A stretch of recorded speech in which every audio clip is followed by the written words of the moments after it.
जय हिंद दोस्तों, कैसे हैं आप सभी प्यारे भक्तों को राधे राधे। दोस्तों, इस टाइम मैं आया हूं भगवान श्री कृष्ण की नगरी और 4 धामों में से एक प्रमुख धाम द्वारिका। आज के इस खास वीडियो में मैं आपको द्वारिका यात्रा और दर्शन की संपूर्ण जानकारी बताऊंगा। अगर आप भी द्वारिका आने का प्लान बना रहे हैं तो आप एकदम सही वीडियो देख रहे हैं। ये वीडियो आपकी बहुत हेल्प करेगा। इस वीडियो में बात करेंगे आप यहाँ तक कैसे पहुँचेंगे, रुकने के लिए होटल या धर्मशाला कहाँ पर लेना चाहिए, दर्शन करने का सही तरीका क्या है, आप यहाँ पर कहाँ कहाँ घूम सकते हैं, और वीडियो के लास्ट में बात करेंगे संपूर्ण बजट की।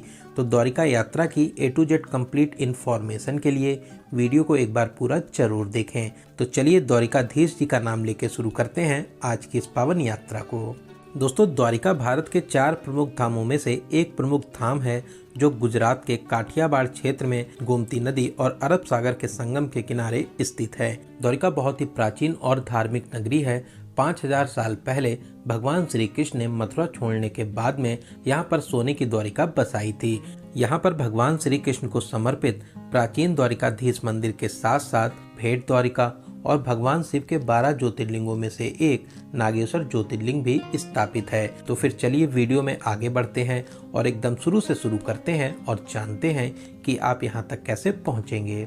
दोस्तों, यहाँ पर well connected Dwarka railway station है जो द्वारिकाधीश मंदिर से मात्र 2 किलोमीटर दूरी पर स्थित है।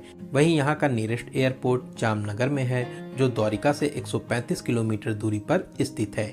तो चलिए ट्रेन का शानदार सफर पूरा करके अब हम लोग पहुँच चुके हैं द्वारिका, और अब हम लोग बात करते हैं रुकने के लिए होटल या धर्मशाला कहाँ पर लेना चाहिए। दोस्तों, ऐसे तो पूरे द्वारका में आपको बहुत से होटल और धर्मशाला मिल जाएंगे, लेकिन आप द्वारिकाधीश मंदिर के 400 से 500 मीटर रेंज में बजट से लेकर VIP होटल या धर्मशाला ले सकते हैं।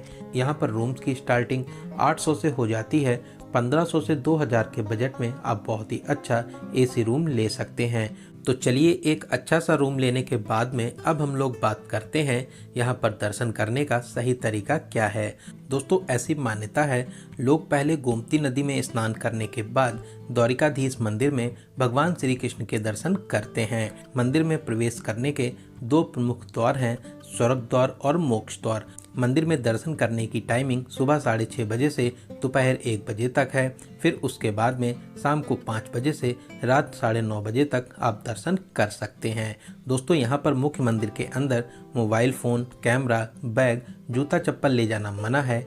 यहाँ पर आपको फ्री लॉकर फैसिलिटीज़ मिल जाती हैं। तो चलिए लाइन में लगकर मंदिर में प्रवेश करेंगे। जगत के पालनहार श्री द्वारिकाधीश जी के दर्शन कर जीवन को सफल बनाएंगे। द्वारिकाधीश आपकी सभी मनोकामनाओं को जरूर पूरा करेंगे।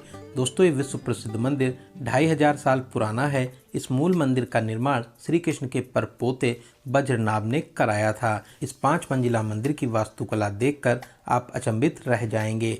मंदिर के शिखर पर 52 फीट की ध्वजा को दिन में 5 बार बदला जाता है। लोग इस पल को देखने के लिए घंटों तक इंतजार करते हैं। तो दोस्तों, यहाँ पर दर्शन करने के बाद में अब हम लोग गोमती नदी साइड आ जाएंगे। घाट के पास में बहुत से प्राचीन मंदिर बने हुए हैं। वहीं घाट के अंतिम छोर पर श्री संगम नारायण मंदिर है। यहीं पर गोमती नदी का अरब सागर में संगम होता है। आप मंदिर में प्रवेश कर दर्शन कर सकते हैं। तो इन मंदिरों में दर्शन करने के बाद में अब जानते हैं द्वारिका में और कौन कौन से प्रमुख स्थान हैं जहां पर आप दर्शन करने जरूर जाएं।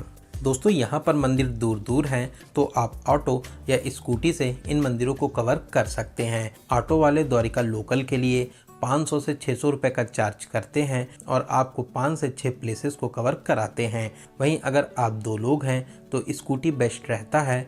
एक दिन के लिए 400 से 500 रुपये का चार्ज लेते हैं। पेट्रोल आपको अलग से डलवाना रहता है। यहाँ पर बहुत से टूर एंड ट्रेवल्स के ऑफिस हैं या फिर होटल वाले भी आपको स्कूटी अरेंज करा देते हैं। तो चलिए सबसे पहले हम लोग चलेंगे श्री स्वामीनारायण मंदिर। दोस्तों, ये प्यारा सा मंदिर बहुत ही भव्य और आकर्षक शैली में बना हुआ है। मंदिर की शानदार कारीगरी आपको बहुत आकर्षित करेगी। मंदिर के अंदर विष्णु भगवान विराजमान हैं। आपको यहाँ पर दर्शन करके बहुत ही अच्छा लगेगा। तो यहाँ पर दर्शन करने के बाद में अब हम लोग चलेंगे भड़केश्वर महादेव मंदिर, जो यहाँ से लगभग 1.5 किलोमीटर दूरी पर स्थित है। दोस्तों ये मंदिर बहुत ही दिव्य और अलौकिक है जो अरब सागर के बीचों बीच में स्थापित है। दोस्तों मंदिर को विशाल शिवलिंग के स्वरूप में बनाया गया है। ऐसा माना जाता है यहाँ की शिवलिंग 5000 साल पहले स्वयं प्रकट हुई थी। आपको यहाँ पर दर्शन करके बहुत ही शांति मिलेगी। साथ ही साथ आप मंदिर के किनारे बैठकर अपनी प्यारी प्यारी फोटोशूट भी करा सकते हैं। तो चलिए अब हम लोग चलेंगे सिद्धनाथ महादेव। दोस्तों ये मंदिर द्वारिका के प्राचीन और प्रमुख मंदिरों में से एक है। यहाँ पर प्राचीन बरगद का पेड़ भी है। साथ ही साथ भोलेनाथ सिद्धेश्वर महादेव के रूप में विराजमान है। आप इस प्राचीन मंदिर में प्रवेश कर महादेव जी के दर्शन कर सकते हैं। तो यहाँ पर दर्शन करने के बाद में आप लाइट हाउस भी जा सकते हैं, जहाँ से दूर तक फैले विशाल समुद्र के बहुत ही शानदार नज़ारे देखने को मिलते हैं। तो चलिए दोस्तों अब हम लोग आ चुके हैं सनसेट पॉइंट द्वारिका बीच पर। शाम को यहाँ पर मैक्सिमम लोग घूमने के लिए आते हैं। यहाँ पर आप लहरों के साथ में बहुत ही अच्छे तरीके से मस्ती कर सकते हैं। दोस्तों बहुत ही प्यारा बीच है। लोग यहाँ पर बैठकर सनसेट के शानदार नज़ारों को देखते हैं। तो आप भी शाम को यहाँ पर जरूर आइए। शाम को यहाँ पर घूम के आपको बहुत ही अच्छा लगेगा। तो दोस्तों इन सभी प्लेसेस पर घूमने के बाद में अब हम लोग शाम को अपने होटल में आराम करेंगे और अगली सुबह हम लोग चलेंगे नागेश्वर ज्योतिर्लिंग और भेंट द्वारिका। दोस्तों अगर आपके पास में रेंटेड स्कूटी है तब तो सबसे अच्छा है। इसके अलावा ऑटो वाले नागेश्वर ज्योतिर्लिंग, भेंट द्वारिका और इस रूट पर जितने भी प्रमुख प्लेसेस हैं इन सभी को कवर करने के लिए 2000 से 2500 रुपये का चार्ज करते हैं। वहीं टैक्सी वाले 3500 से 4000 रुपये का चार्ज करते हैं। तो चलिए सबसे पहले हम लोग चलेंगे नागेश्वर ज्योतिर्लिंग जो द्वारका से लगभग 17 किलोमीटर दूरी पर स्थित है। दोस्तों ये बहुत ही प्रसिद्ध और अलौकिक मंदिर है जो भगवान शिव के 12 ज्योतिर्लिंगों में से 10वें स्थान पर आता है। यहाँ पर शिव जी की 125 फीट ऊंची विशाल प्रतिमा स्थापित है जो 3 किलोमीटर दूरी से ही दिखाई देती है। तो चलिए लाइन में लगकर मंदिर में प्रवेश करेंगे। महादेव जी गर्भगृह में विराजमान हैं। आप दर्शन करके आशीर्वाद प्राप्त कर सकते हैं। दर्शन के अलावा आप अगर चाहें तो यहाँ पर विशेष पूजन भी करा सकते हैं। जिन लोगों की कुंडली में सर्पदोष होता है उन लोगों के लिए यहाँ पर पूजन का विशेष महत्व माना जाता है। तो यहाँ पर दर्शन करने के बाद में अब हम लोग चलेंगे गोपी तालाब जो यहाँ से 5 किलोमीटर दूरी पर स्थित है। दोस्तों ये भी बहुत ही प्रसिद्ध और प्रमुख स्थान है। ऐसी मान्यता है भगवान श्री कृष्ण से मिलने के लिए बहुत सी गोपियां मथुरा से यहाँ पर आई थी। भगवान श्री कृष्ण ने गोपियों के साथ में अंतिम बार यहीं पर रासलीला की थी। दोस्तों यहाँ पर बहुत से मंदिर भी स्थित हैं। साथ ही यहाँ पर आप पानी में तैरते हुए पत्थर को भी देख सकते हैं। तो यहाँ पर दर्शन करने के बाद में अब हम लोग चलेंगे भेंट द्वारका जो गोपी तालाब से 22 किलोमीटर दूरी पर स्थित है। दोस्तों भेंट द्वारका तक बहुत ही अच्छा हाईवे बना हुआ है। हाल में ही समुद्र के ऊपर बहुत ही प्यारा सुदर्शन सेतु भी बनाया गया है। पहले भेंट द्वारिका तक बोट के माध्यम से जाया जाता था। दोस्तों भेंट द्वारिका एक टापू है। यहीं पर भगवान श्री कृष्ण का निवास स्थान था। इसके अलावा द्वारका भगवान श्री कृष्ण की राजधानी हुआ करती थी। वहीं से वे राजपाट चलाते थे। दोनों ही जगह द्वारिकाधीश मंदिर हैं। तो अब हम लोग आ चुके हैं द्वारिकाधीश मंदिर के पास में। यहाँ पर आपको लॉकर फैसिलिटीज़ मिल जाएंगी जहाँ पर आप अपना सारा सामान जमा कर सकते हैं। मंदिर में दर्शन की टाइमिंग की बात करें तो सुबह 7 बजे से 1 बजे तक और शाम को 5 बजे से 8 बजे तक आप दर्शन कर सकते हैं। दोस्तों मान्यताओं के अनुसार भगवान श्री कृष्ण अपने बचपन के मित्र सुदामा से यहीं पर मिले थे और सुदामा ने उनको उपहार स्वरूप चावल भेंट किए थे। इसीलिए यहाँ पर चावल का भोग लगता है। आप मंदिर में प्रवेश कर द्वारिकाधीश जी के दर्शन कर सकते हैं। द्वारकाधीश मंदिर से मात्र 100 मीटर दूरी पर ही सोने की द्वारिका पावन धाम मंदिर भी स्थित है जिसे सोने की द्वारिका के स्वरूप में बनाया गया है। यहाँ पर आपको 40 रुपए का एंट्री टिकट देना होता है। कांच के छोटे छोटे टुकड़ों से बहुत ही शानदार तरीके से प्यारा सा मंदिर बनाया गया है। यहाँ पर भगवान श्री कृष्ण की जीवन लीलाओं को मूर्तियों के माध्यम से बहुत ही अच्छे तरीके से दिखाया गया है। यहाँ की झांकियाँ देखकर आपका दिल खुश हो जाएगा।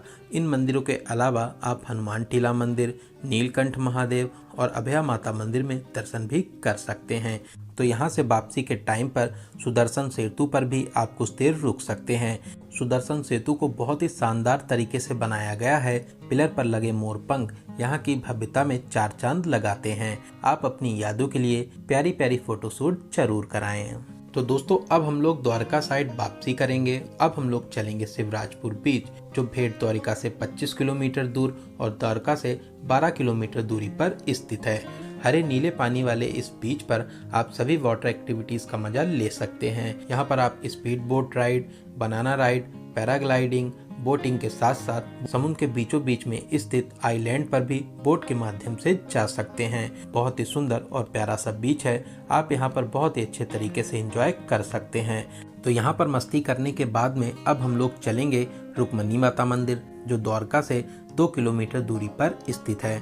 दोस्तों ऐसी मान्यता है, भगवान श्री कृष्ण और माता रुक्मणी ने खुद पानी पीकर प्यास को शांत कर लिया था, लेकिन अपने गुरु दुर्वासा ऋषि से पानी के लिए नहीं पूछा था, जिससे क्रोधित होकर दुर्वासा ऋषि ने दोनों को 12 साल अलग रहने का श्राप दिया था।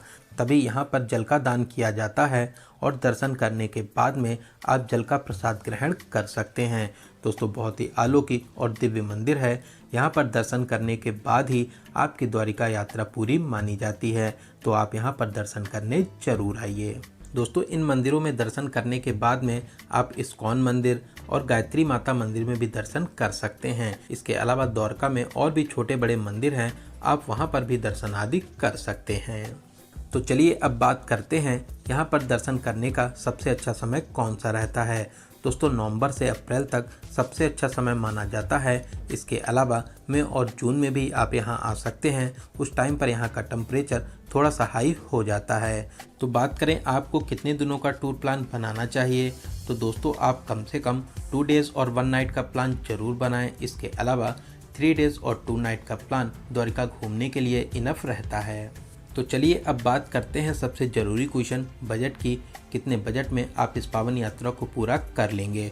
दोस्तों अगर आप 2 लोग हैं और आप 3 डेज़ और 2 नाइट का प्लान बनाते हैं, तो फिर आप मान के चलिए कि 10,000 से 12,000 प्लस ट्रेन टिकट, इतने बजट में इस प्यारी सी यात्रा को पूरा कर लेंगे। तो दोस्तों यहाँ पर मैंने आपको द्वारका यात्रा और दर्शन की हर एक छोटी बड़ी जानकारी को बहुत ही अच्छे और सही से देने की पूरी कोशिश की है। अगर फिर भी आपके कोई क्वेश्चन रह जाते हैं तो आप कमेंट के माध्यम से पूछ सकते हैं। आप इस वीडियो को कहां से देख रहे हैं और आपको ये वीडियो कैसा लगा, कमेंट बॉक्स में ज़रूर बताइएगा। वहीं दोस्तों अगर आपको वीडियो की जानकारी हेल्पफुल लगी हो तो अपने एक लाइक से हमें मोटिवेट जरूर करें। साथ ही साथ अपने सभी फ्रेंड्स और रिलेटिव में जरूर से जरूर शेयर करें। अगर अभी तक आप हमारी फैमिली यात्रा मित्र से नहीं जुड़े हैं तो प्लीज़ चैनल को सब्सक्राइब जरूर करें। साथ ही साथ बेल आइकन प्रेस करने के बाद में ऑल नोटिफिकेशन को जरूर क्लिक करें। तो चलिए दोस्तों अब मिलते हैं किसी ऐसे ही इन्फॉर्मेटिव वीडियोज़ में। तब तक आप अपना और अपने परिवार का बहुत ज़्यादा ख्याल रखें।